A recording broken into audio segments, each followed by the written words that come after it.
বীরগঞ্জে union কৃষক সমাবেশ অনুষ্ঠিত। মোজাম্মেল হক বীরগঞ্জ উপজেলা প্রতিনিধি।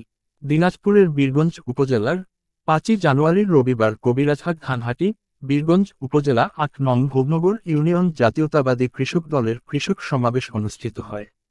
অনুষ্ঠানে সভাপতিত্ব করেন রুহুল আমিন বাবু, সভাপতি কৃষক দল ৮ নং ভোগনগর ইউনিয়ন বিএনপি। অনুষ্ঠানের প্রধান অতিথি হিসেবে উপস্থিত ছিলেন, বক্তব্য রাখেন বাংলাদেশ জাতীয়তাবাদী দল বিএনপি দিনাজপুর জেলা বিএনপি সহসভাপতি, বীরগঞ্জ উপজেলা বিএনপি সভাপতি, দিনাজপুর-১ আসনের সংসদ সদস্য মনোনয়ন পদপ্রার্থী মঞ্জুরুল ইসলাম, বিশেষ অতিথি মোহাম্মদ মুজাহিদুল ইসলাম মাজো, সাংগঠনিক সম্পাদক বীরগঞ্জ উপজেলা বিএনপি। সদস্য জেলা বিএনপি দিনাজপুর শওকত জুলিয়াস জুয়েল, যুগ্ম সাধারণ সম্পাদক বীরগঞ্জ উপজেলা বিএনপি। আহ্বায়ক বীরগঞ্জ উপজেলা।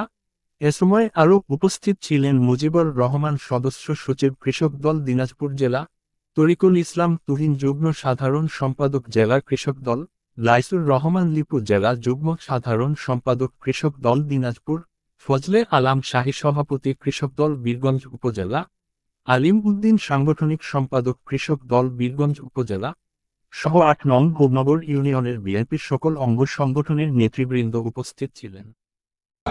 ন্যায্য মূল্যে যেন সার পায়, বীজ পায়, কীটনাশক পায় এবং তারা যেন ফসলের ন্যায্য দাম পায়।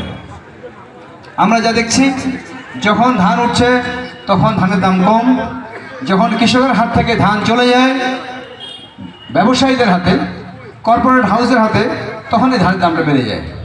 ঠিক যখন কৃষকের হাতে ধান আসে, যখন কৃষক ধান ফলায়, তখন বিদেশ থেকে চাল আমদানি করা হয়।